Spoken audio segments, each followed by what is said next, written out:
Perfect. So how's it going? It's going well. How's it going with you? Pretty good. Good. Pretty busy. We got some new employees, so That's always a bunch exciting. of them. Yeah, a bunch of them all in a bunch. So yeah, Are they training and all.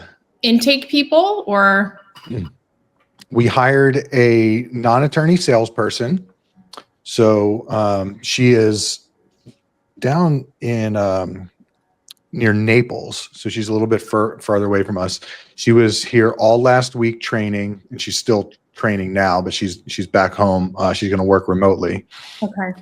Yeah. And then we hired an attorney salesperson. Her first day was today. Yeah. So she's just getting, she had family law experience, so no estate planning or probate or Medicaid. So we got to teach her all that stuff. Yep. Yeah. And then I hired a video editor, and he'll manage our social media as well and some of our marketing. And wow. He's probably going to walk in here in about a half an hour. He's going to be sitting at the desk behind me. Yeah, he just started yesterday, so I'm still working with him. And then we have an ad out for a legal assistant. So we're trying to get another legal assistant for our probate department. That's a lot. So you're not stopping. You're going to grow. Yeah, we kind of have the mentality like we measure everything by statistic. That's how we manage. We manage by statistic. Everything's graphed. We look at so everyone has a production statistic, and then there's tons of ancillary statistics that we keep and monitor those. And our philosophy is basically if the stats aren't going up, they're going to go down. They're even if they're staying the same. If they're staying the same, they're eventually going to go down. Yeah. So yeah, we very much have, not just in the business, but just in life, Ashley and I have very much a expansion viewpoint, like expanding in all aspects of life, right? Whether it's like getting healthier, getting more fit, right? How's our daughter doing, right? Is she excelling? Is she doing well in school, socially, volleyball? How can we contribute to mankind? Yeah, all this. Yeah, just constantly. Yeah. So I'm curious because I've never utilized an attorney salesperson. Is that really someone that you hire to do the consultations and close the clients on the front end? Yeah, this is the first one that we've hired. Yeah, I put an ad out. We decided that we wanted to build the sales department. That was what was going to be needed to really expand the firm. Because I don't know if it's the situation with you. Are you doing most of the consults? I'm doing all of them right now. So, and we can kind of go into where I'm at. This is a restart. I've had to start my practice a few times because we've relocated a few times. But right now I'm the only attorney. I'm in the process of hiring an associate, but she's very green and she has very limited estate planning experience. So at least for a while, I'll still be doing the consults with her sort of tagging along.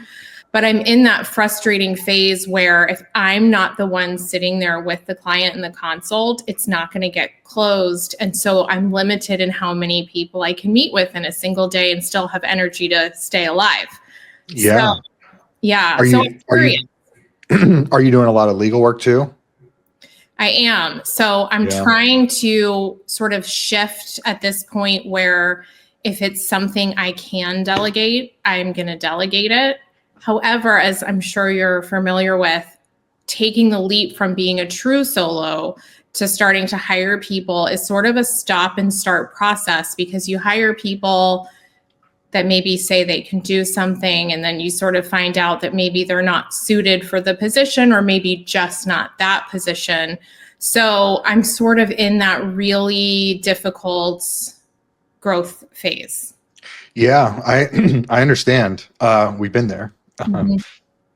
When we first started, I don't know if you've heard this story or not, but we were out of the house and Ashley, it was just her and I, She was doing all the consults, right? I was doing the administrative stuff and sales follow-up and marketing and that type of thing. I noticed that she needed help when she started complaining about the consults, right? Yeah. And it's like, I don't have time. I got this work to do and blah, blah, blah. And I noticed we would have like a really good income week. Like she would close a bunch of sales and then the following week would just crash. You're like, what the hell changed? Right? Like, she's like, well, I got all this work I got to do and my attention's on that. So with my background, I've got a lot of experience with the sales and marketing end. The mindset from marketing and sales is you don't stop, right? Yeah. It's like you don't, like, that spigot always needs to be open, right? You're always generating leads, always closing sales. Like, it basically needs to be so much that production starts complaining that, right, whoever's doing the work starts complaining that that's too much. And so that's what we were having, right? And at that point, we hired an experienced estate planning paralegal. Okay. She's still with us. She's great. She manages that whole department. And then Ashley was able to delegate the work to her, right? And then she wasn't complaining about consults.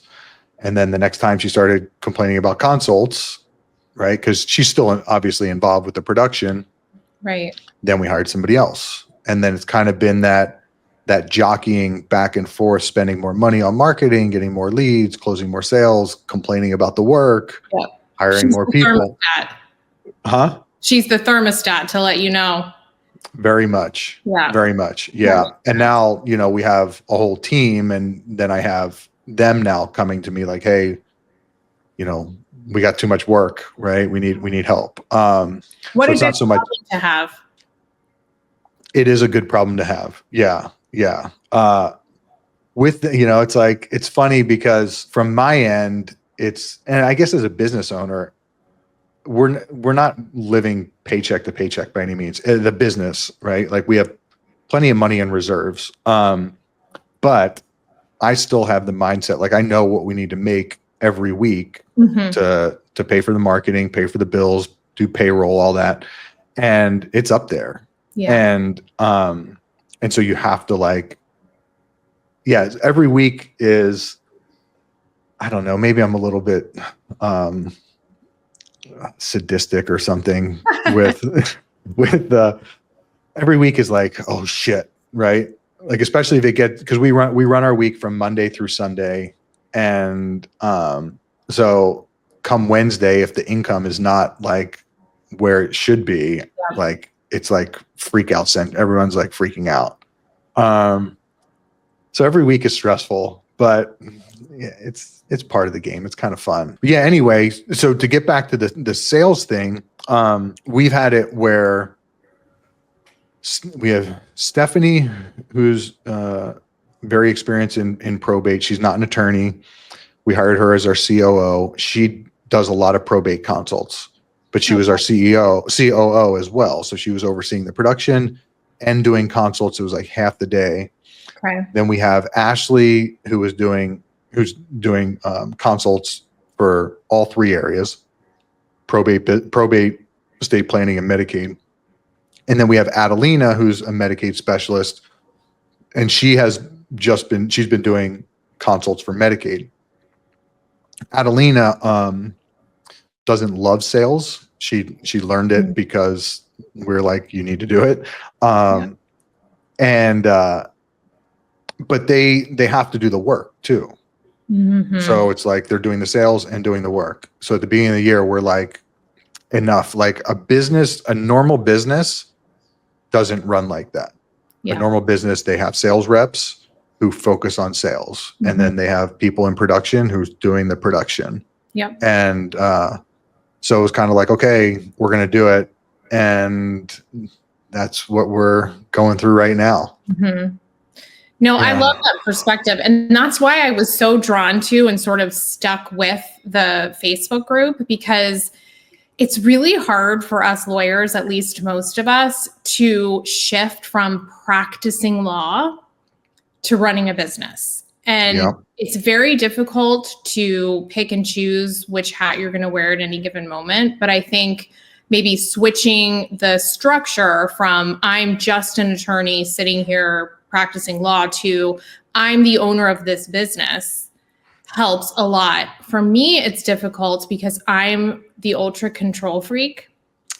Me too. So in order to sort of push past that solo practitioner, I'm the attorney, it's my name, it's my face, it's my work, to being able to delegate and hire other people, it's kind of a scary endeavor because sometimes you're not going to know what the work product looks like until either the client isn't closed or you find a mistake or something like that. So, I admire you and your sort of free spirit willingness to go for it, because I'm sort of on the other end of the spectrum where I want to make sure everything's perfect all the time. And so sometimes expansion can be difficult.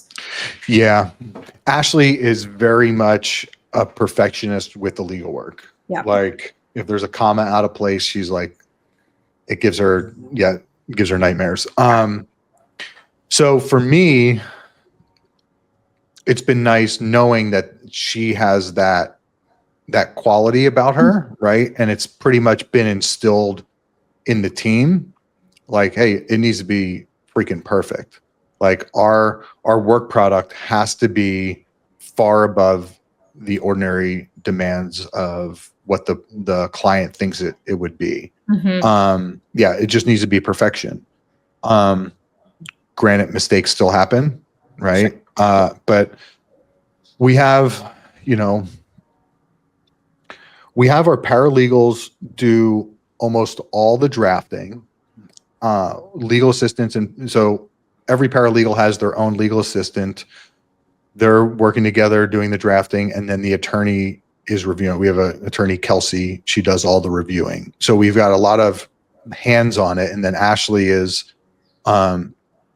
we're pulling her more and more out of consults, especially with these new hires, right? It's going to happen over the next couple months as they're trained. Mm-hmm. And so she'll be more delved in to that CEO role, and as well as like more quality control. Right. Yeah. And what about like more complex, high net worth clients? Are your paralegals capable of taking the bull by the horns, or are those typically done by Ashley or another attorney? Yeah. So right now we don't do a ton of high net worth. We have an of counsel attorney. His name's Randy. He's down in South Florida that we work with on them. Okay. So we have any of those that come across our lines. Ashley and him are working on that together. Okay. Yeah. But it's definitely something that I have on our plans to get into. Right. Right. Yeah. We definitely have some, like we've had, I don't know, probably 20, 30 cases that we've dealt with over the last 2 years that have a net worth of 100 million or more, mm-hmm. right? Pretty big estates. And you have to really put your thinking cap on for those. Yeah. I'm not doing any of that. But yeah, she loves them. And all the clients that we've had that have those high net worths have all been really fun to work with. They've been really good people, and yeah. Definitely. Yeah, I do have some support. At this point, I have a part-time probate paralegal, and she's amazing. She's great at her job. So she makes that, side of things very easy. And then I have a estate planning paralegal, and she's a new hire. I hired her at the end of last year. So we're still kind of working out some kinks and trying to figure out, where her strengths are. And then I have a really great contract attorney that helps with drafting. So I do have some support, but I need sort of somebody that can sit in the chair and give client advice and conduct the consultations and things like that. So yeah. Ideally, in your ideal situation, what are you doing? My ideal situation would be running the business, frankly. And acting in a managerial role, making sure everyone's where they are supposed to be, doing what they're supposed to be doing. And then I would then have the luxury to sort of cherry pick what actual drafting I wanted to do or what client consults I wanted to sit in on. And then I would spend more time nurturing the client relationships, doing more networking. At this point, when I'm networking, I'm picking and choosing where I'm spending my time. I don't have a free day where I'm like, well, let me go meet this person for lunch, and then I'm going to go to this board meeting, and then I'm going to do that. I'm trading time in the office to do that. I would love to be in a position where I can have an extended lunch and really work on those relationships in a more well-rounded way without looking at my clock and saying, I have to get back, I have a client meeting in 20 minutes. So, I'm working towards that, but it's a slow process because I don't want to do it so fast that mistakes are made along the way. Yeah. So, and I have to admit, this is now my third time opening a practice. Yeah. Tell me about this situation. So I have a pretty unconventional legal career. So I was born and raised in Florida. I went to law school at Stetson in St. Pete, over near where you are. Yeah. And my last year of law school, I got engaged to a Navy pilot. And being young and naive, I'm like, what does that matter? That'll be fine. I'm in love. Everything's going to be great. I didn't know much about the Navy. At the time, he was stationed in Pensacola. We would do weekends and long distance. And, I'm thinking this is going to be great. No problem. And I was working as a law student at the Pinellas County Prosecutor's Office. And so, I'm young, I'm loving the trial work, and I'm thinking, okay, I'm going to stay here. This is what I'm going to do. And a couple months into that, he says, well, guess what? I got orders. And I was like, what do you mean? So I realized pretty quickly that I wasn't going to have this sort of cookie cutter path. So he moved to Texas while I was finishing up law school and passed the bar down here in Florida. And then he got orders to Washington State.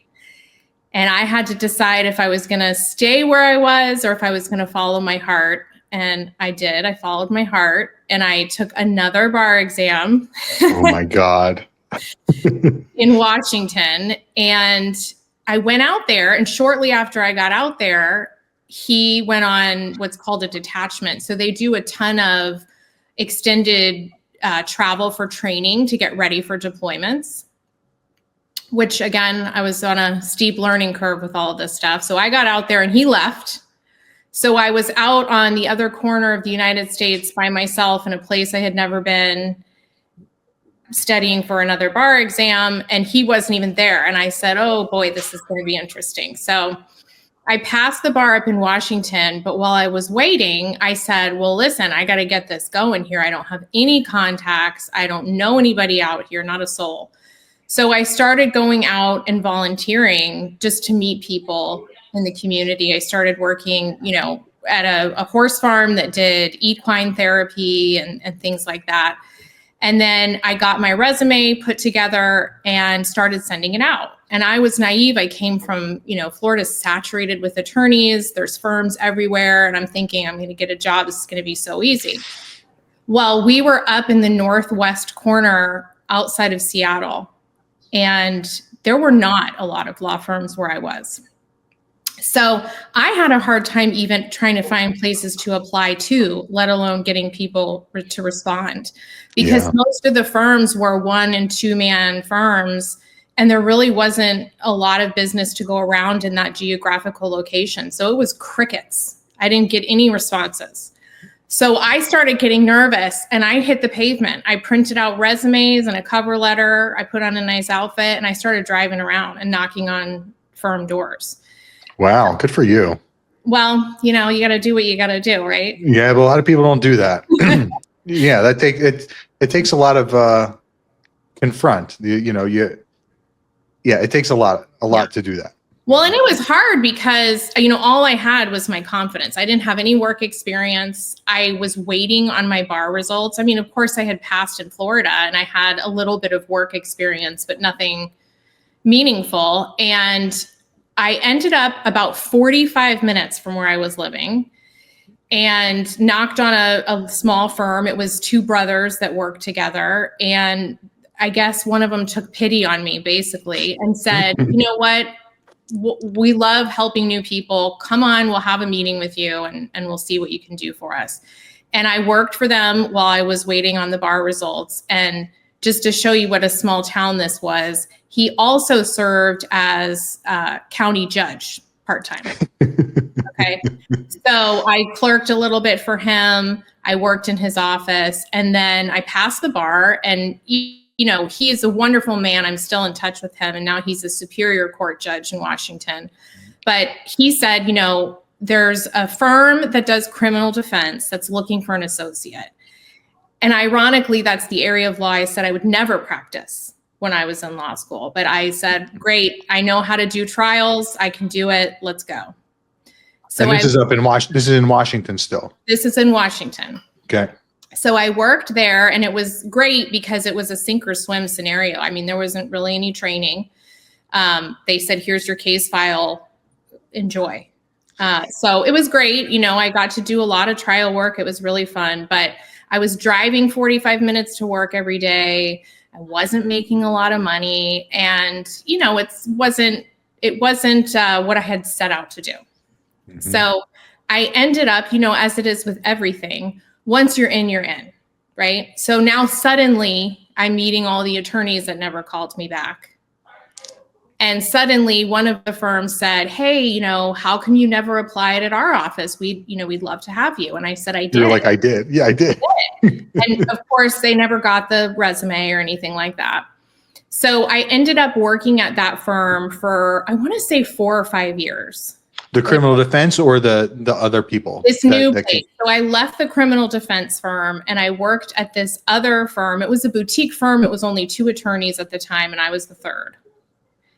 And they were a boutique firm in the sense that they kind of took everything. Oh. Okay. That's exciting. Yeah. Well, and me, so now what do I have? I have criminal defense experience. And I was the hire that I'm trying to hire for myself right now, which is you're the trickle down. You're getting everything I don't want to take. Yeah. All the things. So I did everything from easement disputes, divorces, contract disputes, custody cases, and all. I mean, it was wild. Just learning on the fly. And I would meet with the partners and I would write down the notes and then I would go look it up. So it was like the Wild West. I was just kind of learning on the job. And then I ended up sort of creating a niche in that firm. I did some estate planning. There was another attorney that was of counsel that did probate work. And I was very interested in that, but he sort of had that niche. So I sort of, dabbled a bit, but he was the one in the office that did that. And then I created a following for family law because, with everything, once you do one well, then you get a bunch of referrals in that area. So long story short, after about 4 or 5 years of working there, I realized that it had been over a year before I had a meeting with any of the partners. I hadn't asked anybody a question. I wasn't using the staff really. And I'm thinking to myself, well, I know what I'm making for this firm. Yeah. And I know what I'm getting paid. I think we should have a meeting. So I sat down with one of the partners and I sort of said, this is where I'm at. And I think that, we need to move to the next level. And he said, funny you should say that. I was going to come to you because I think we're having some financial issues and we need to reduce your pay. Ooh. And I said, bye. Thank you so much, but bye. And it turns out later he was embezzling. And he ended up going to prison a few years after I left the firm. So makes sense. Thank God that I left. But the other partner was a wonderful man who frankly got screwed in the process. He had no idea any of that was going on. And I'm still in touch with him. And he's a great guy, but he's no longer practicing law. But I left. I gave 2 weeks notice and I left. And I said to my husband, I would rather make $0 and never take another case again than take a pay cut. Is he or she yours? Yeah, we have 2 Goldens here. Oh, I love that. I bet the people love it. Yeah. They this guy's a goofball. He's very vocal. The other one is quiet as a church mouse, and this guy barks at his shadow. Oh. And he happened to be sitting under my desk when Porter just walked in. Well, he's happy now. Yeah. He's a nut. He's a Very nut. cute. He's very cute. So, but yeah, so I left and I sent out a letter to my existing clients because obviously I had ongoing cases. And I said that I'm leaving. This is, where you can find me. And they all came with me. Yeah. So I found cheap, and I mean cheap rent in a very rundown building downtown.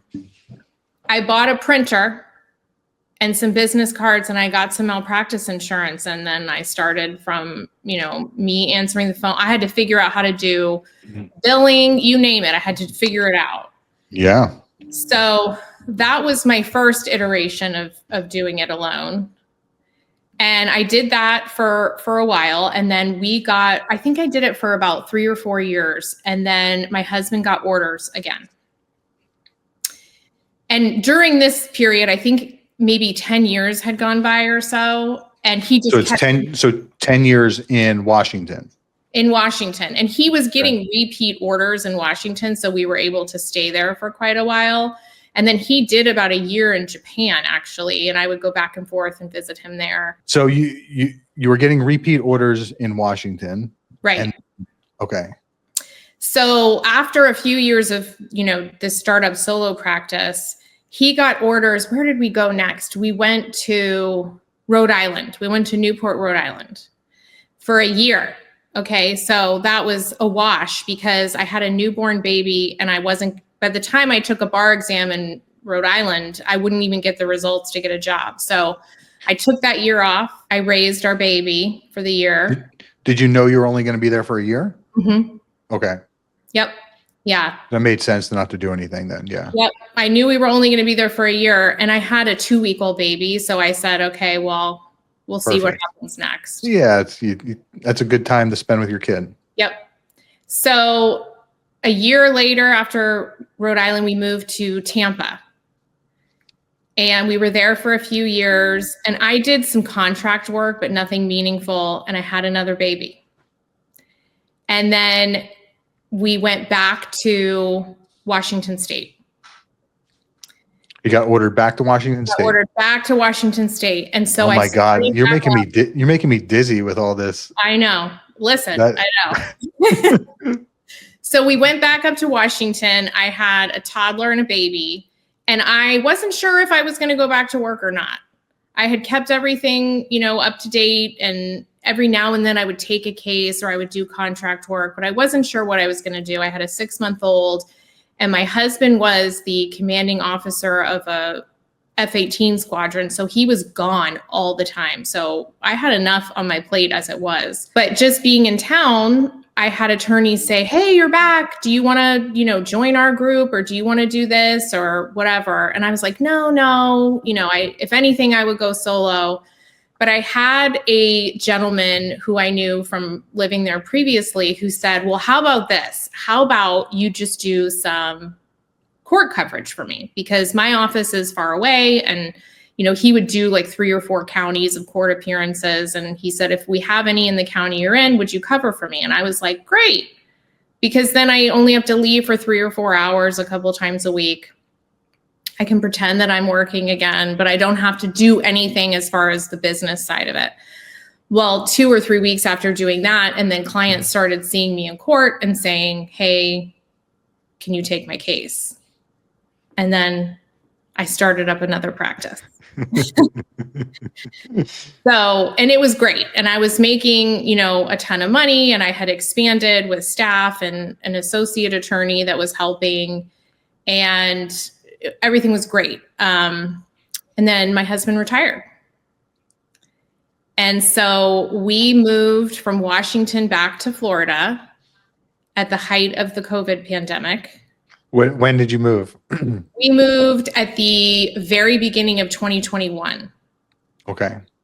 We moved from California to Florida in July 2019. So we got here just before. Oh, yeah. I was stuck in Washington where it was, it was wild there. It was locked down like you wouldn't believe. And at one point, my husband was deployed.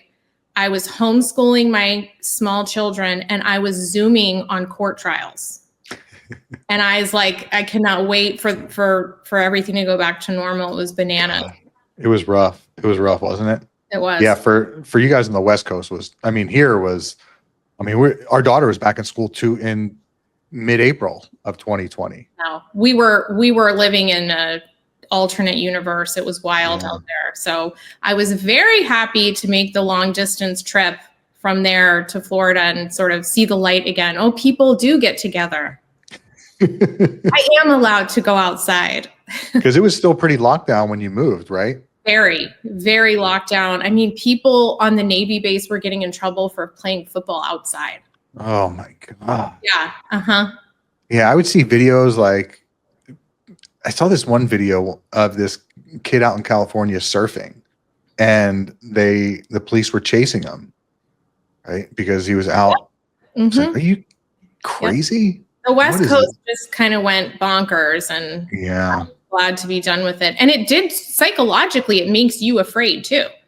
Because if somebody's outside of the grocery store with a counter and only 10 of you can go in at a time, it makes you nervous. You're thinking, oh my God, is something bad going to happen? And then, Yeah.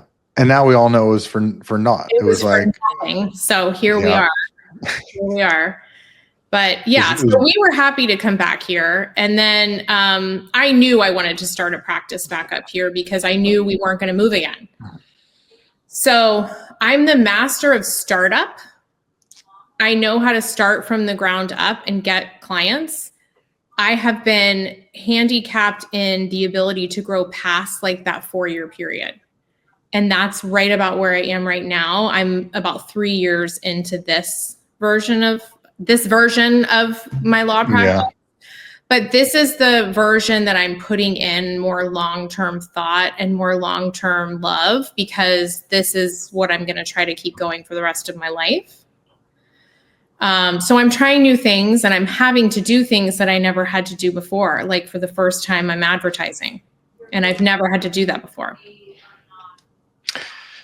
Yeah. I mean, I don't know. We wouldn't be anywhere where we are had we not. Right. Yeah. We advertised almost from the get after we got some revenue. Then we were always we started out setting aside 20% of revenue to marketing. Now it's down to like 21%. I want to get it down. Our goal is to get it down to 14%. Okay. That'll be the lowest that it goes.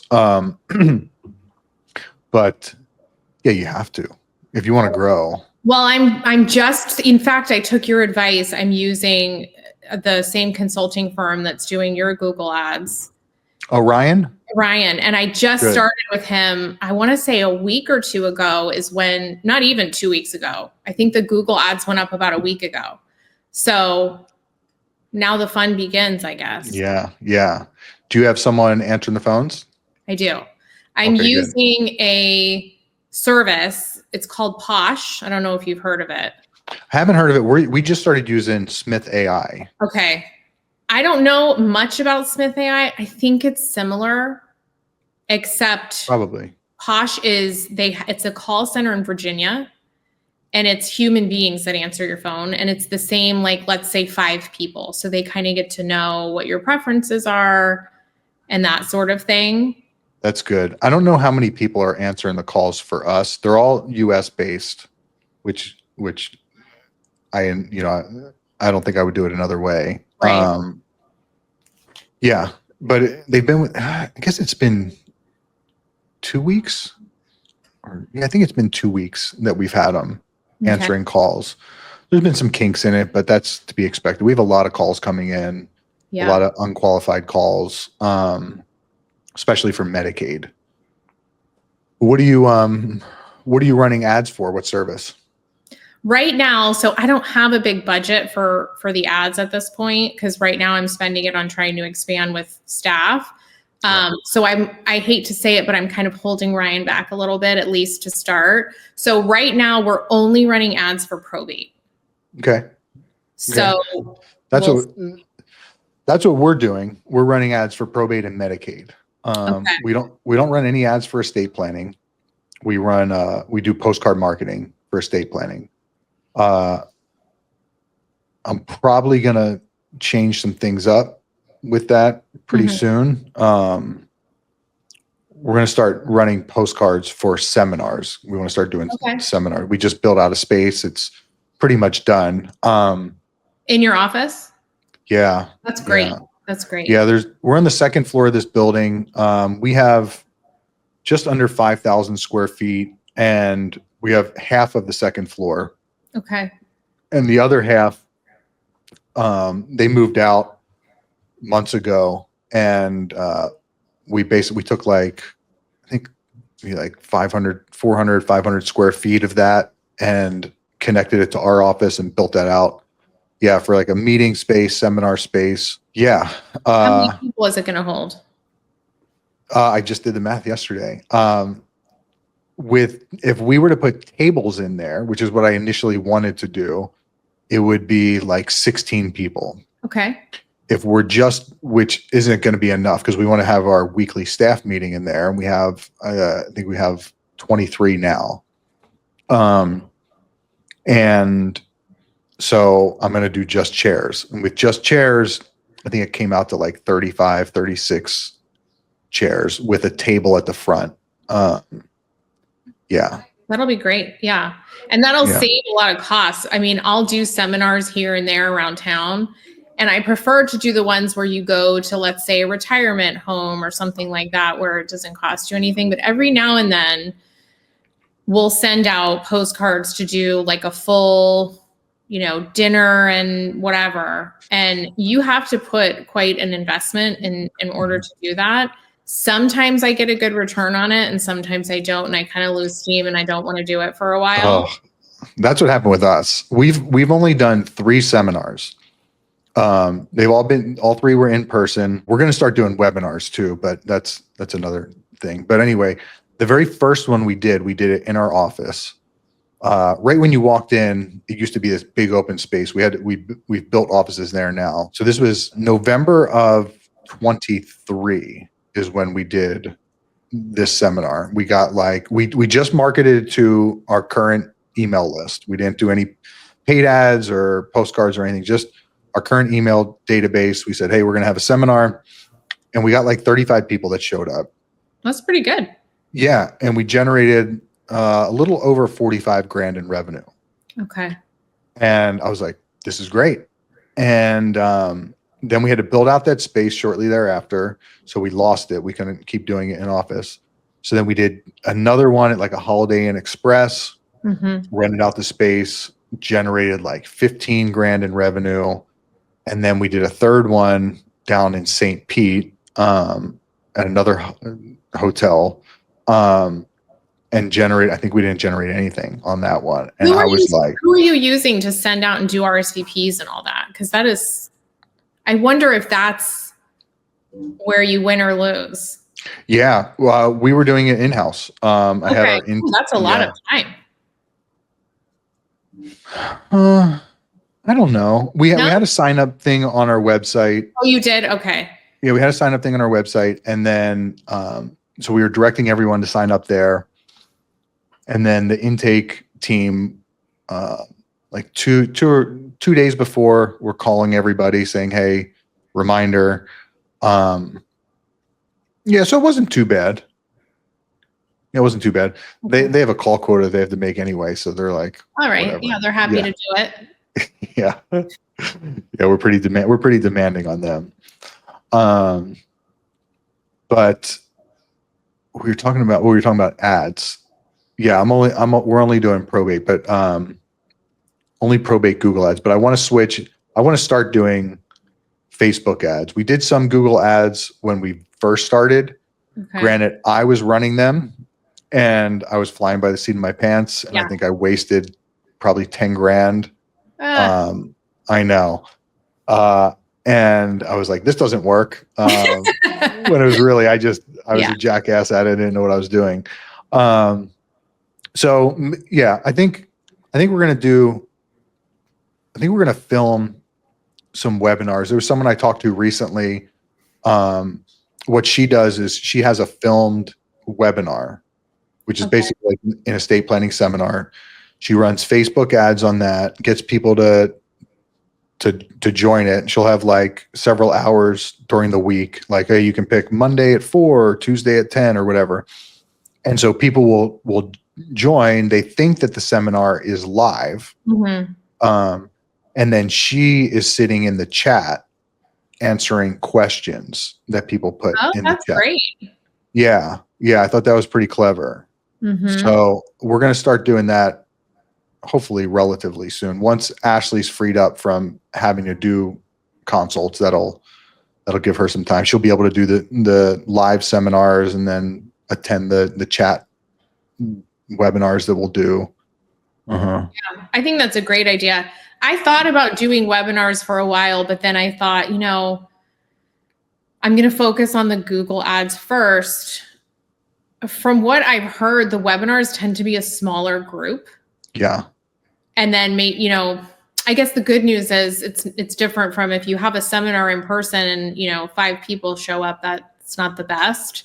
But if you have 5 people show up on a webinar, they won't know the difference and you might get 2 of the clients. So, but I'd love to hear how that goes when you get that started. I'll ask you on the group what you recommend. Yeah, for sure.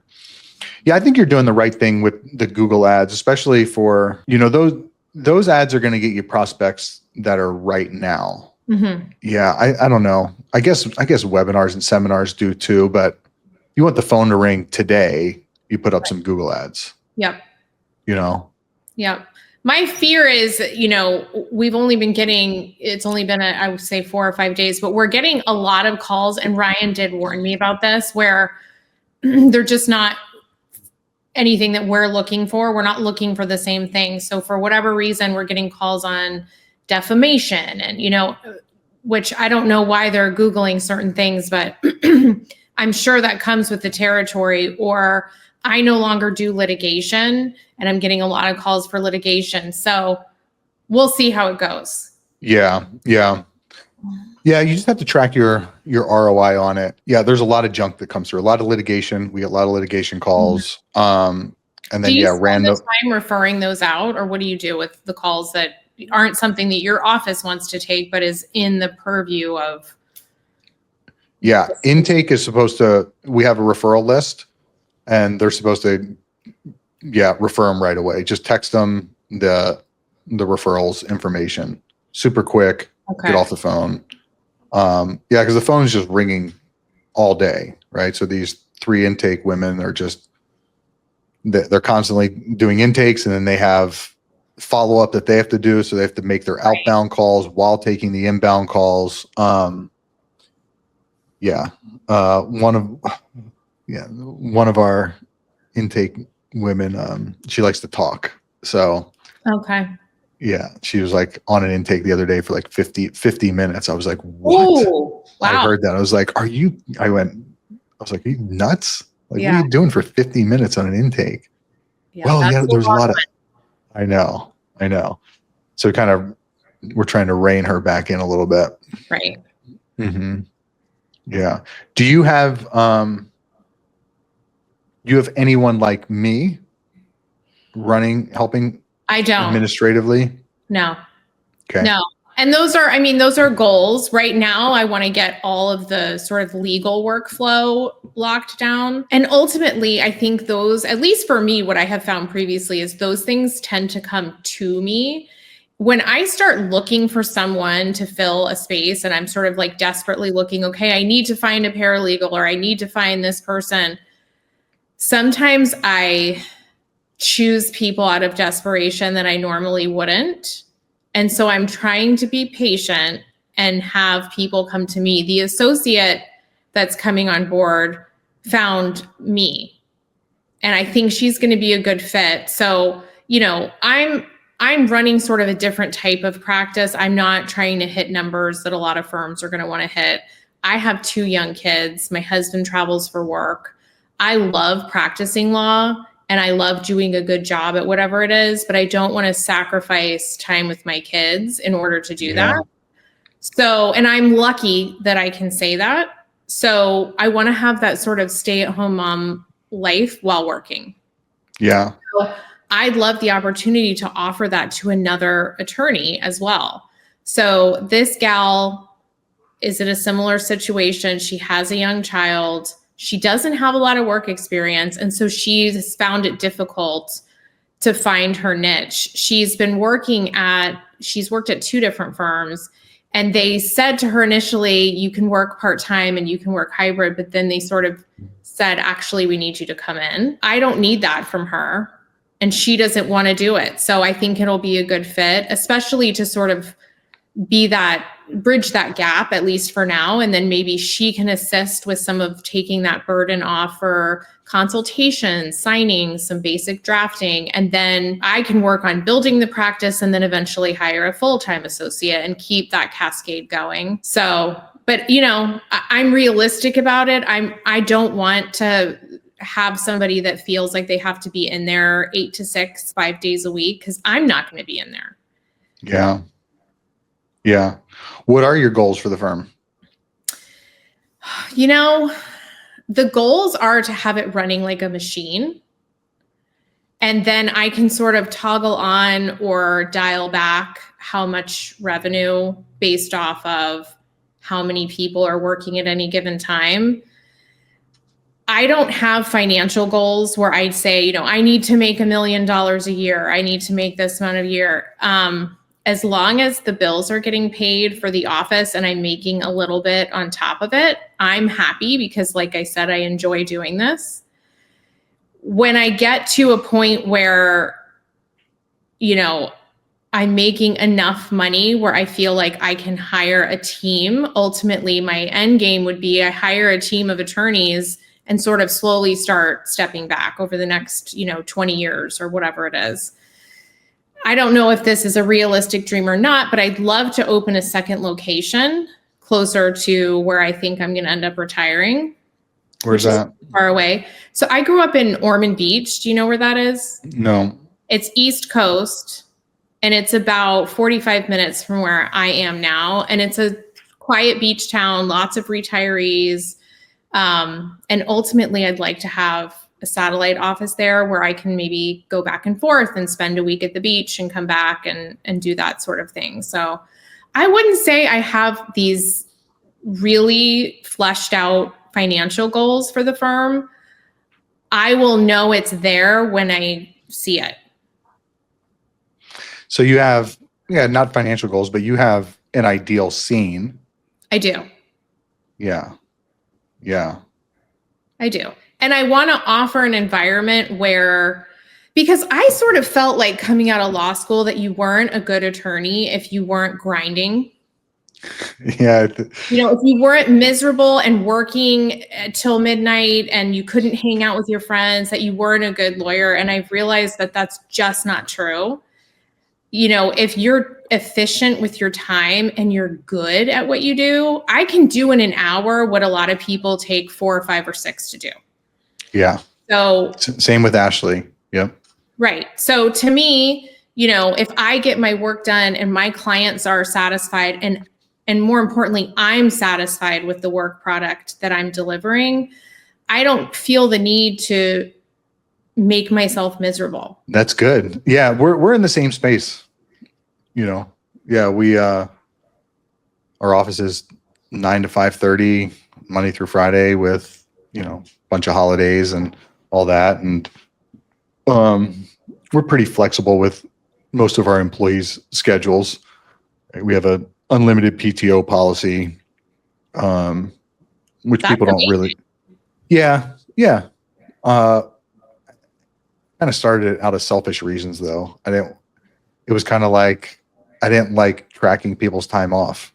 Mm-hmm. And scrutinizing it and being like, oh no, you can't take that time off. You already did or whatever. So yeah, it was more selfish than anything, but and I don't want them to have to also worry about it. Right. If they want to, they're sick or their kid needs, go to the doctor or whatever. Honestly, we just treat them how we want to be treated. Exactly. Yep. Yeah. Yeah. We've created the work environment that we want to be in. Mm-hmm. Right. Yeah. Yeah. And that also comes with, hiring the right people, but also firing the wrong people quickly. That's the hard part. I know. That's the hard part. That's the worst. Yeah, we've had many bumps and bruises along that avenue. Right. Yeah. Like every day we're like, this person's no good. This person's no good, but who's going to do the work? This person's no good, but who's going to do the right? Yeah. But then every time we got rid of them, it was always better. Always. And that gap was naturally filled. Yeah. Mm-hmm. Yeah. It's like the work it always got done. Yeah. Yeah. I know the firing is the hardest part because they are human beings, right? So it's difficult to say you're not a good fit for this scenario, but sometimes it's necessary. Yeah. Someone said it to me a while ago in a different business that I work for, and they were like, "Look, we're not a charity, right? You know, we have just as much when you have a business." Your own business and you're not an employee, you have a responsibility for yourself, your family, right? And your employees. You have a responsibility for them, right? Are they able to live comfortably? Are they making enough money? Are they are they happy to come to work? And so when you have one bad apple in the group that is stirring shit up or not producing and others have to pick up the slack or their work is a liability, it negatively affects all those, right? All areas. And so, yeah, we had a woman who was super sweet, really nice. Everyone loved her, but she was ridiculously slow. Never really took it to the next level on what we had kind of expected of her. And yeah, made lots of mistakes. And it was just like, shit, you know, if we continue to let it go on, what does it say to the rest of the team? Right. You know, are you the one that has to handle those things? Pretty much. Okay. Yeah. Myself and Stephanie. Stephanie was the COO, so she was, her and I would meet with people, right? If they were in production, if they were doing, paralegal or legal assistant. She's now overseeing sales. So she moved out of that operations role. So she's just doing sales now. Yeah. Yeah, but, that's tough. And then you wonder too, my inclination is to just give them severance pay because the last thing you want is someone hanging around. We have given, I think there's only been a couple people that we didn't give severance to. Yeah, I can think probably 4 or 5 people throughout the years who we didn't give severance to. Yeah, we just let a woman go. We gave her 3 weeks, which I think is pretty decent. Oh yeah.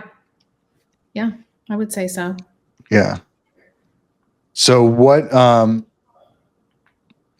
do you feel like you need the most help with in your firm? Oh man, I probably need the most help with, I would say, client consultations at this point. I feel like, at least for me, those are the most, they require the most energy. And I think they require the most interpersonal set of skills. So I am fearful to sort of hand the baton over to someone because I've spent a long time honing those skills. I think it's an art form. And, it's funny because until I was, sort of watching some of the things that you were posting, I never once thought of myself as a salesperson ever. But really, that is what you're doing. Even 100%. If you don't use those words, you're presenting what you can offer to someone and offering them an opportunity to hire you. And I never thought of it as sales. And it's funny because I'm glad that you sort of opened that concept to me, because I wouldn't say I approach my consultations any differently, but my sort of mental strategy is a bit different. in the sense that I used to sort of leave the consultations at the end without, there was a call to action, but it wasn't pointed. I didn't want the client to feel uncomfortable. Yeah. And now I'm allowing myself a bit more to really, treat it what it is, which is I've spent an hour of my time with you. I've given you legal advice. I've told you what we can offer you. I have confidence in my abilities and what our office can provide. And now I'd like you to do your part, which is commit to this office. So, and I don't use those words, but that's the mindset. The mindset. So, I need help with consultations. I enjoy doing them, but they're tiring for me. On Monday, I think I have 5 or 6 on Monday, and I'm not looking forward to that day because at the end of the day, I'm just going to be exhausted. Yeah. Yeah. Are they like all estate planning, all probate, a mix? It's a mix. Most of my clients right now are estate planning. And so because up until this point, I've been doing only client referrals and personal, professional relationship referrals. The probates that I've received thus far are internet searches, but it's organic internet searches. They're the clients that are going through and they're weeding through the ads and they're looking at what the reviews are and all of that sort of thing. And then they're choosing to contact me. The pro to that is when they call, they don't even want a consultation. They want to know how they can get started. Where's the intake form? How do I pay for this? Let's get started yesterday. So there's less of those calls than for the estate planning, but I think maybe in the past month, I've had 1 or 2 consultations for probates, but I've had a lot of hires for probates because they're ready to get going. Yeah. Yeah. That's great. So that's helpful. And I do feel like the estate planning is one of those things where you're limited in your audience until somebody has a problem and they're alerted to the fact that, whoops, they might need this. So that oftentimes, at least for the clients in my area, requires a consultation. Yeah. And it is sort of one of those things where you're dealing with an area of your life that's really personal and can be private and uncomfortable. And most of my clients want to come in and sort of like sniff you out and see if they like you and your personality and how your firm operates and all of that. So, Yeah. Are most of your the estate planning consults in person? Most of them are. I would love to shift to more virtual, especially because I think it would be easier at that point to stack appointments, to have, to be able to hire other people to do virtual appointments. I don't know about in your area, but most of the people here don't want a virtual appointment. They want to come in, they want to shake your hand, they want to leave with some paper. I have a lot of clients where I use Lawmatics and, you can do everything online and they say, ooh, can you just print something out for me? And I do. I send every consultation home with a folder and it has everything that you can get on the client portal sort of printed out for them. And most of them like the paper. Yeah, that's always going to be the case. Right. Yeah. It's more real. They can hold it. They can put it on their countertop and eat it when they're drinking read it when they're drinking their coffee. And that's always going to be the case. Do you guys give them the option when booking the consult?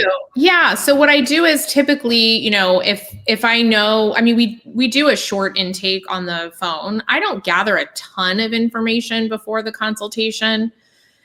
One, for, just time constraint purposes, but secondly, I find most people don't want to give away the whole information set before they come in and decide if they like you or want to use you. But we do a basic intake just to make sure that we don't have a conflict or we're able to help the person. And then in the consultation, I can sort of feel where it's going. Are they going to hire me? Where are we going to go with this? And I'll sometimes go over the intake form with them, not in detail, but I'll show them sort of, this is the information we're going to need to get started.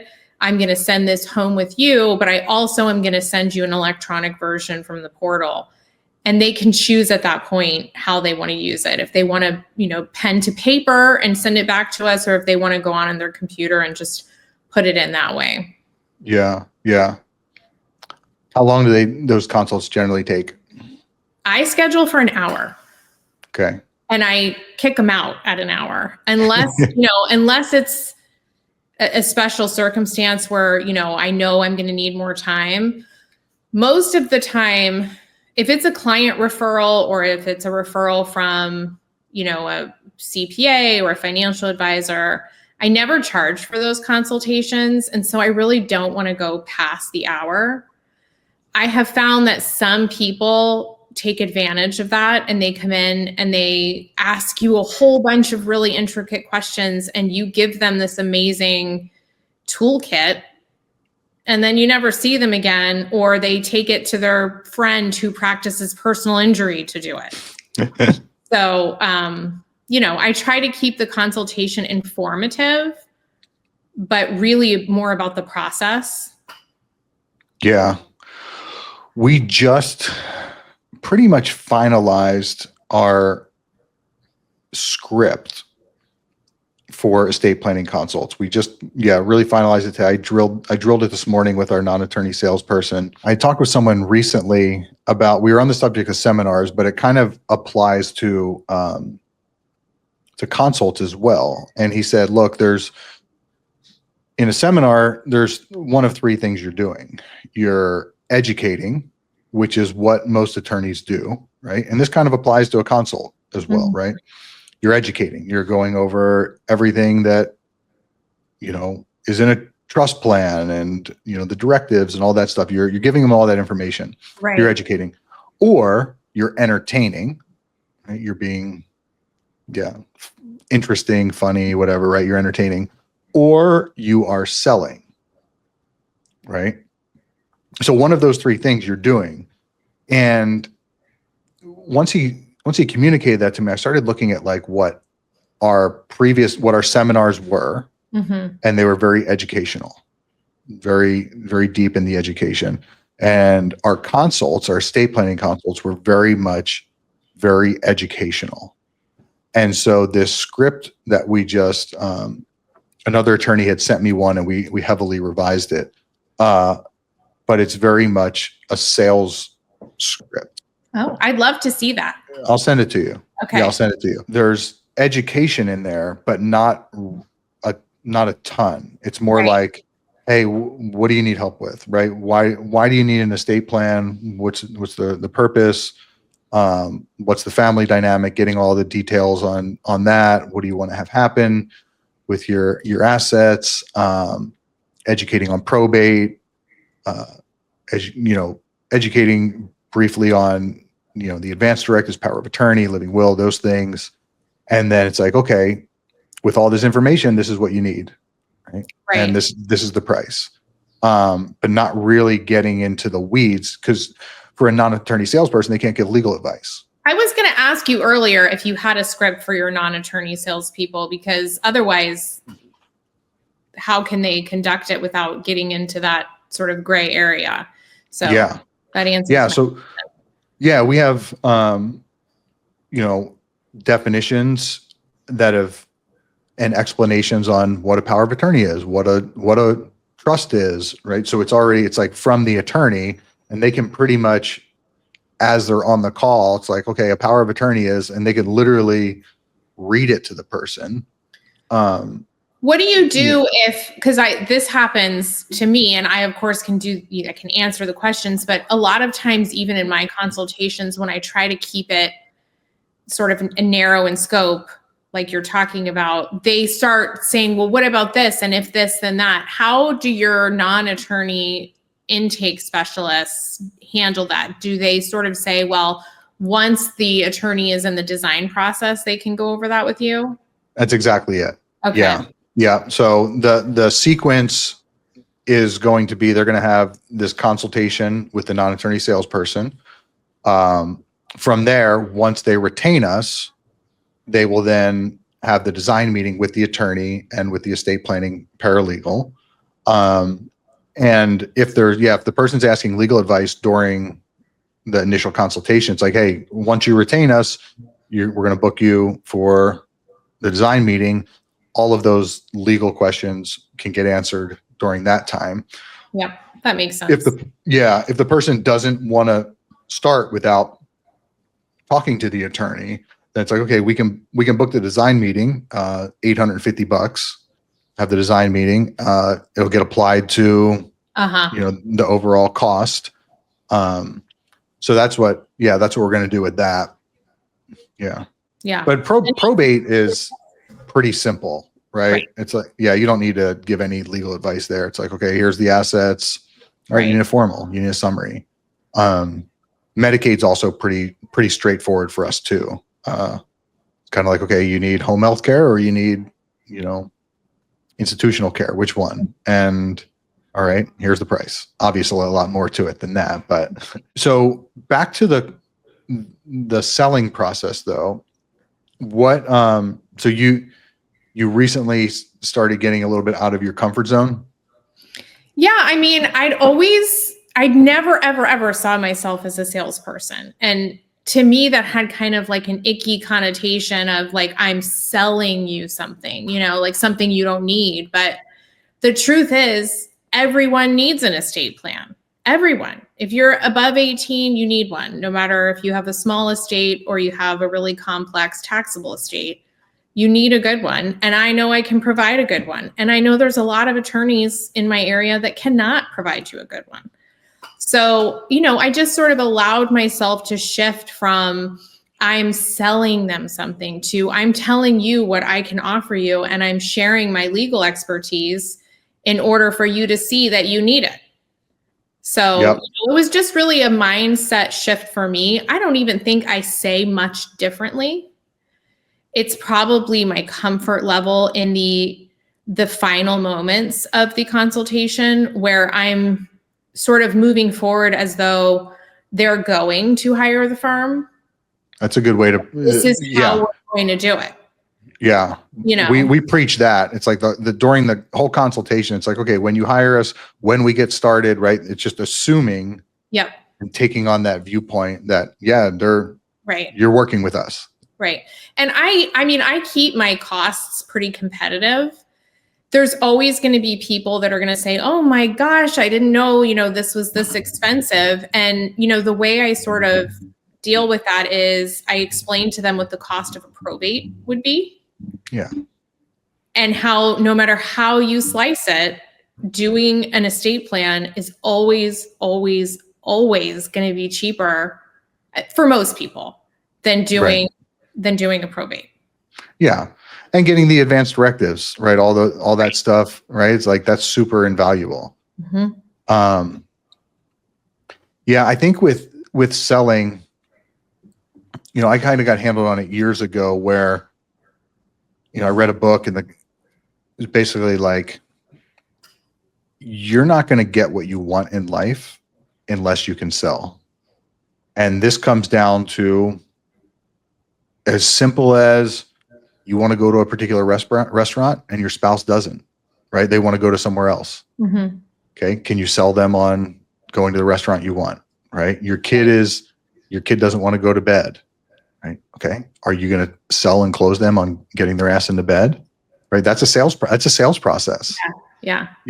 It's like so many aspects in life is selling and closing. Yep. Right? If you're going to get what you want, if you just want to let someone else run your life, then that's a whole different story. Yeah. And I also, one thing that we preach here a lot is, kind of what you said, like you're going to deliver an exceptional service. You're going to give them better than what they're going to get elsewhere. And so a lot of people have trouble making decisions, right? You take this prospect who comes in and has a consult and they're like, oh, let me think about it, right? Or whatever. Now, Ashley used to get really offended by that. Right? It's like this person has $10 million and they want to think about it. What's their problem? But what she doesn't see is that they also spend 10 hours researching which spatula to buy. Right. And, it's like they have a tough decision. Mm-hmm. Yeah, they have a tough time making a decision on anything.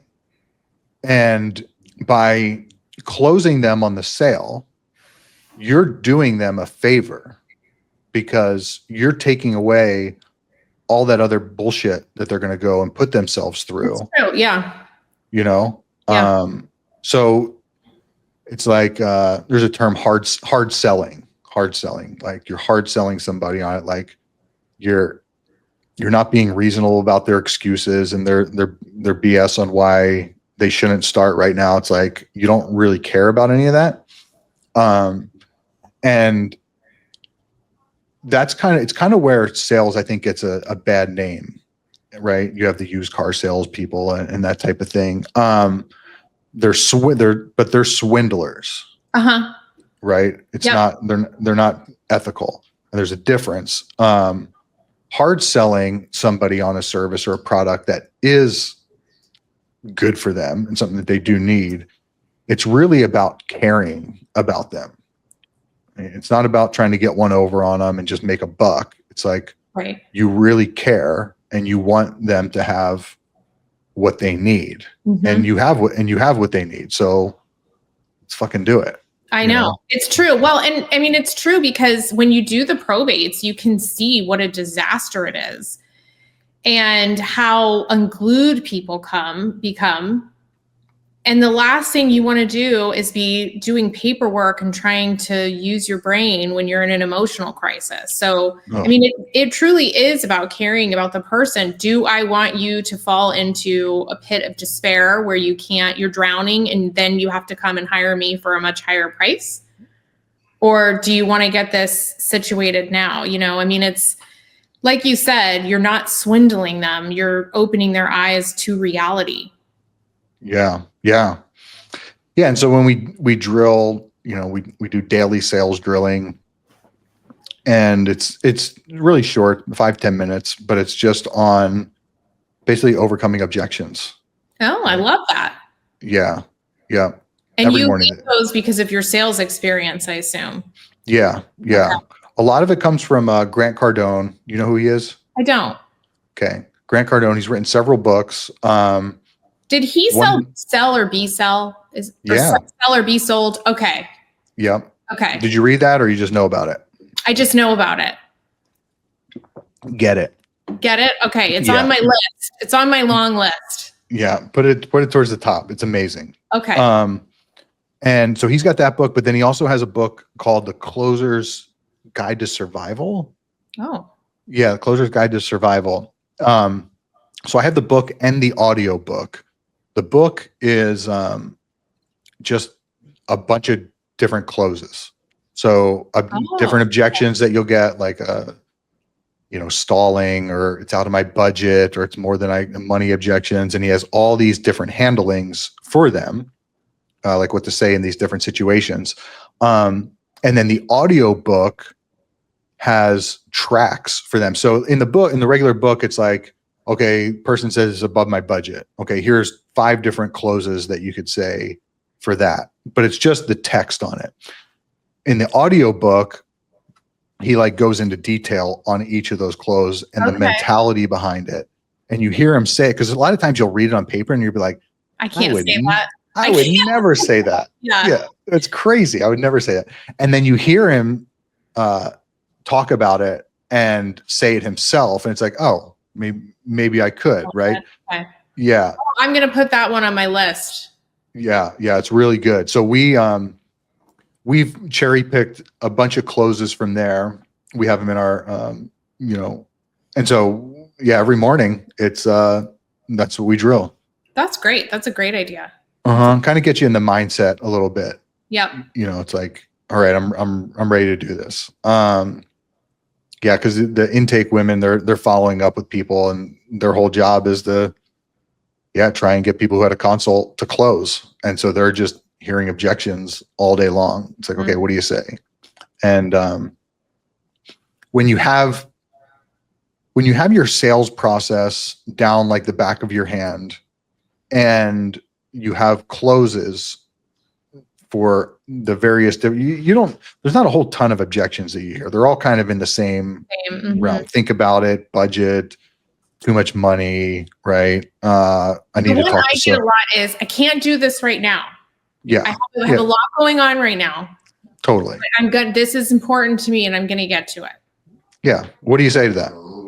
It depends on what like has happened in the consultation previously, but I sometimes will ask, how can I help you put this at the front of your list? What can we do today? Do you need help with your intake form?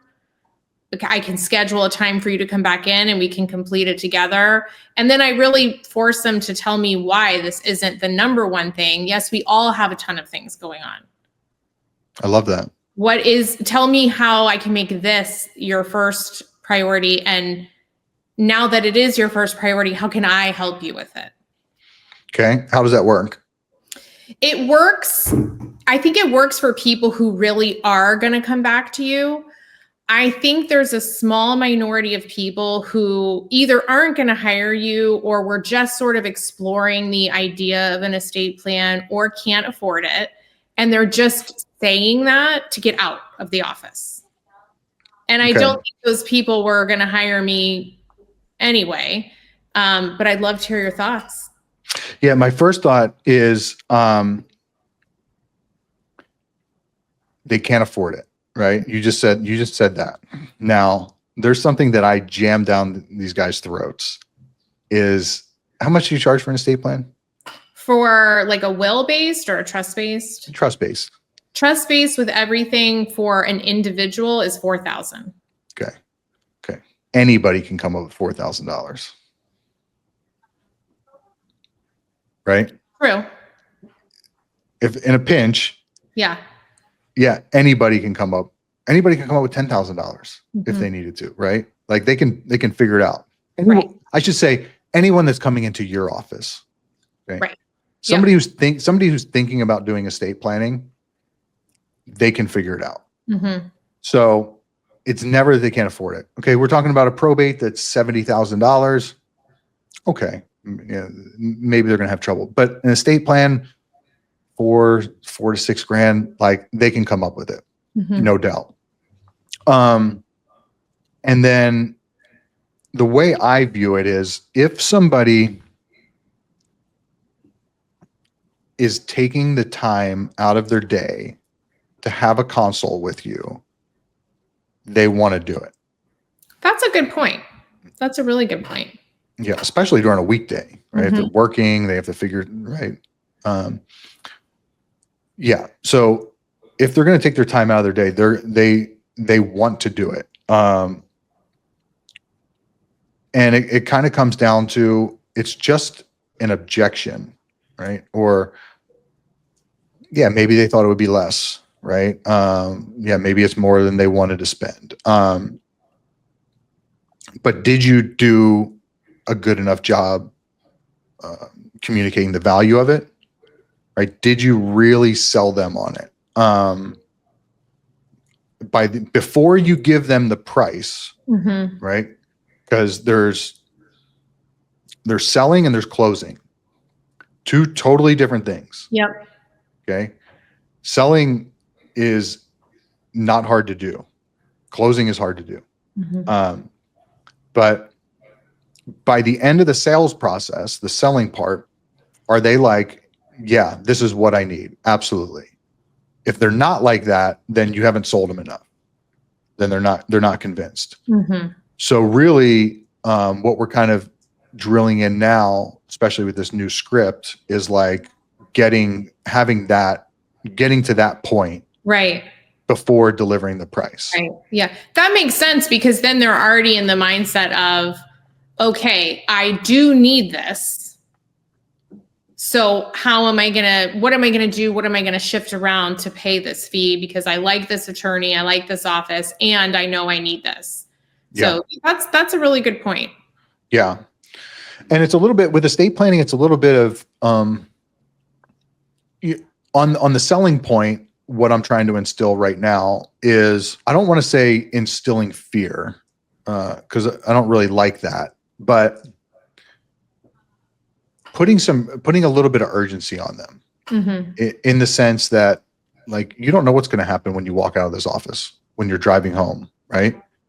You don't know, right? You could have a stroke tomorrow, right? You could get hit by, be in a car accident, right? Anything can happen. Bodies are frail. People die, get incapacitated all the time, right? You're going to die. You're going to become sick at some point in your life. It could happen at any point, right? No matter how healthy you are. So if you don't have these things set up, right, you're kind of in a bad situation. So you're here now, right? You're ready to do it. Let's do it. So I think kind of in that sales process, it's like getting them to realize that.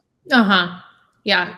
Okay. And that's done a lot with questions, right? Making statements and then getting them to agree, or getting them to agree in some manner. Someone can tell you that smoking cigarettes is going to kill you and that you need to stop. And until that person realizes it for themselves, right, like it becomes really real to them, and they have the cognition that, hey, this is going to fucking kill me, they're not going to stop. And it's kind of the same with the selling process for an estate plan. It's like getting them to originally, like, yeah, this is what I need. Okay. I need a living will. That's something that's, I don't know how I could live without it, basically, right? It'd be stupid. It'd be idiotic for me not to have something like that in place. And once you get there, once you have them, then it's like you hear this, I'm going to do it, but later. Yep. Right. Okay. I'm busy, whatever. And I was taught in sales that you always agree. You always agree with them. You never disagree with them. You never make them wrong. Never say their originations or their communication is wrong in any way. It's, you're right. I get it. You got a lot going on. I get it. I think about everything myself, right? I always take time. So you're agreeing. And then just like, look, you're busy, right? You got a lot going on in your life. You're here now. Why don't we get this taken care of right now? Get it off your plate so you don't have to worry about it anymore. You got other things to take care of. Let's just do this now. Right? You're going to do it anyway. So no, that's a good tactic for sure. It is, because a lot of times I do think that the clients want to do it. They 100% want to, but they want to be there. And I get this quite often. If I die, what's going to happen with this? And I remind the client, so it's not an if,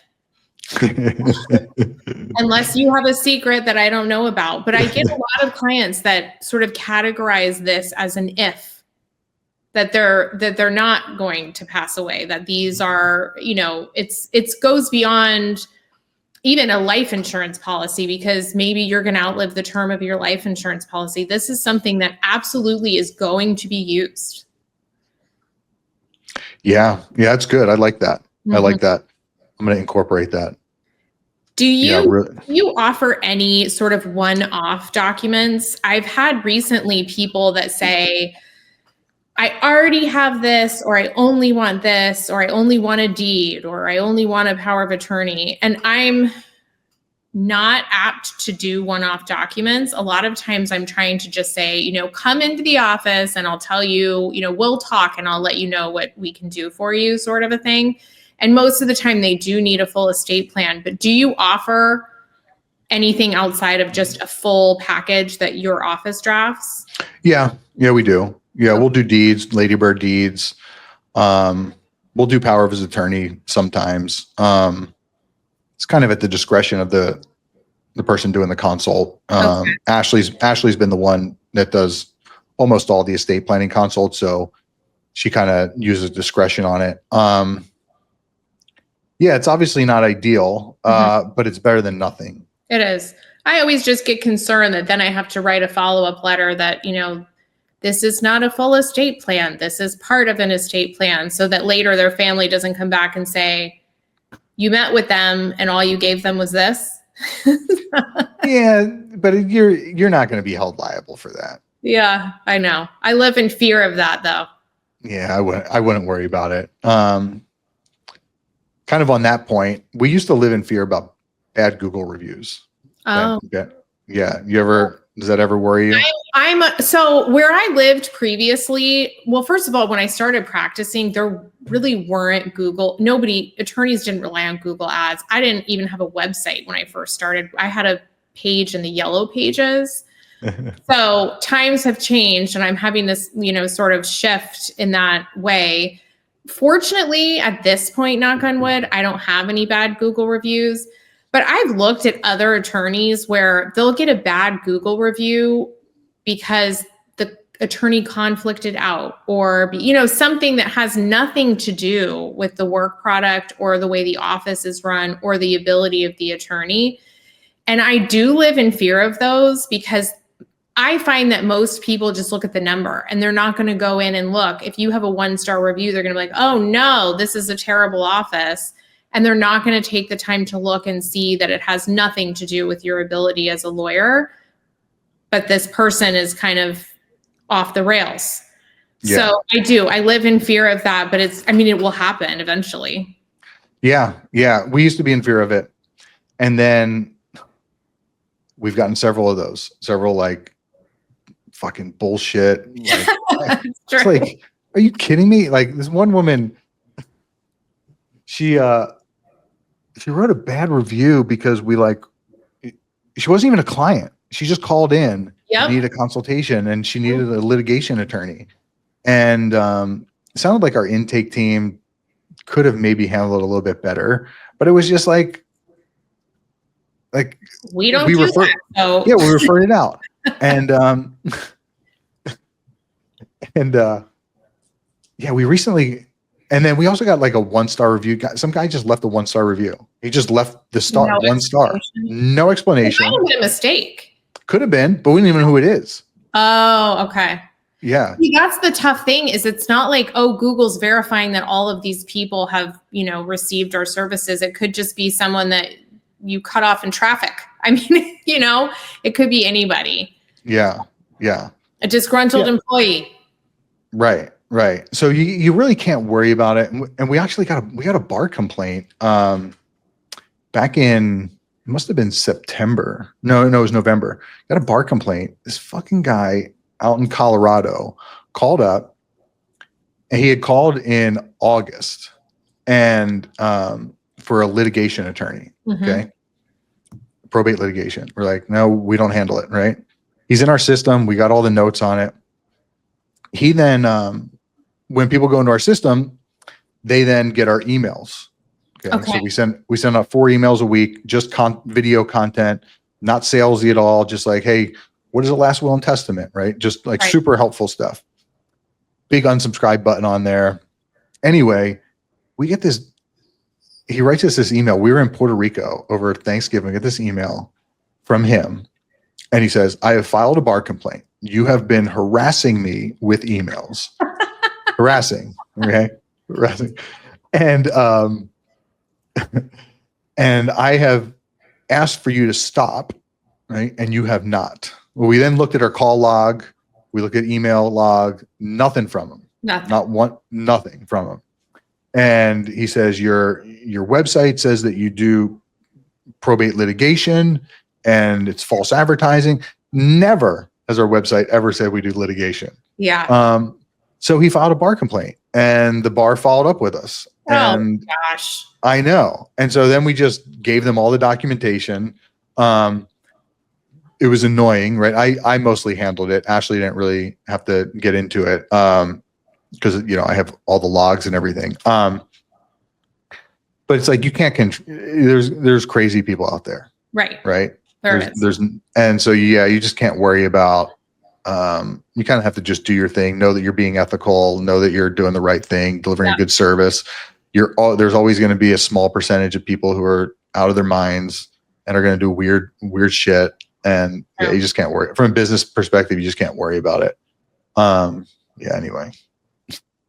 Yeah, but see, that's exactly what I'm talking about. And to like, if I got that as a bar complaint, I wouldn't be worried that something was going to happen with the bar. I would be pissed that now I have to spend my time dealing with this. That's right. Baseless, but I really don't want to deal with it either way. So Yeah, hopefully everyone behaves themselves. I know this guy. But yeah, it's more an inconvenience. Right? It's like, God, I got other shit I got to worry about, not your stupid bar complaint. Right. Like, I mean, think of the time it had to take him to write you back, to file a complaint with the bar and all of that. He's got too much time on his hands.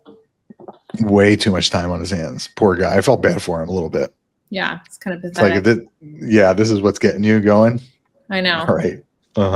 Well, been on for a little while. I better jump off. Sounds good. I love the group. Thanks for keeping it fresh, and you put out a lot of great information. I'm really enjoying it. It's fun. Good. It's fun.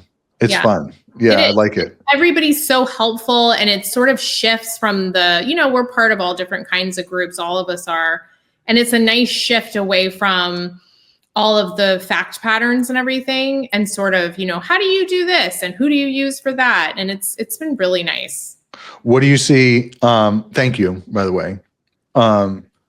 When you say like the fact patterns and stuff like that, what do you see the difference between the Non-Stuffy attorney group and the others in? I don't know if it's just the group that gravitated towards the title of Non-Stuffy, or if it's just coincidence or the way people pose questions. But I feel like in some of my other probate and estate planning groups, even on like wealth counsel and things like that, there's an air of judgment where you almost present it like you're worried that, you're going to say something wrong and it has to be formal and your answers have to be formal and, all that sort of thing. And sometimes you don't get out of the box answers, or I know there's people on there that know the answer and maybe they're afraid to put their 2 cents in because maybe they think that theirs is going to be in the minority. And in the Non-Stuffy attorneys group, it's a little bit more like it's a bunch of attorneys that are having dinner together and someone says, oh, you're never going to believe what happened at work today. This is what happened. And then everybody pipes in. I love hearing that. And that's, it's funny you say that about the group, because since we adopted that title for our law firm, right, that tagline, that is the way our law firm has been. Right. We're very out of the box. Yep. Super, super unconventional, right? Like I'm wearing a sweatshirt. Other people are walking around with t-shirts and jeans, and the dogs are barking, and it's real life. It's real life. When I came up with that tagline, it was because I read a ton of Google reviews, and that was one of the major themes that people liked about their attorney, was that they were relatable, just like them, down to earth. Yeah. And so it was like, oh, Non-Stuffy attorneys, and it just stuck. And so when people come into we get tons of calls. Like we've generated millions in revenue just because of that tagline. And yeah, when people come into the office, it's like it's a relaxed environment. And that's what they wanted, right? Mm-hmm. That's what the public had said in all these Google reviews, is like, I like this attorney because he's just like me. Yep. Yeah. No, it's great. It's great. And I appreciate the group. I'm glad that you started it. Well, thank you. I'm glad I did too. Yeah, it's been a lot of fun. I want to put out some more content. I got a couple things in the sales end I want to post. It's from the script that I came up with. It just made me think of some sales points. I posted something last week, I think. Okay. Yeah, it's been a lot of fun. And then I got this guy here, Porter, who's going to be editing the podcast and coming up with little shorts, pulling some clips from the podcast, start posting them. And that's awesome. I'll make sure to follow. Yeah, it's been great. Well, thanks for the opportunity to chat. It was great to talk to you over the video instead of, typing online. Likewise. Yeah, and I'm available anytime. Look, if you ever need any help or anything, feel free to reach out to me. I'm always available. I appreciate that. Yeah. All right. We'll stay in touch. I'll see you in the group.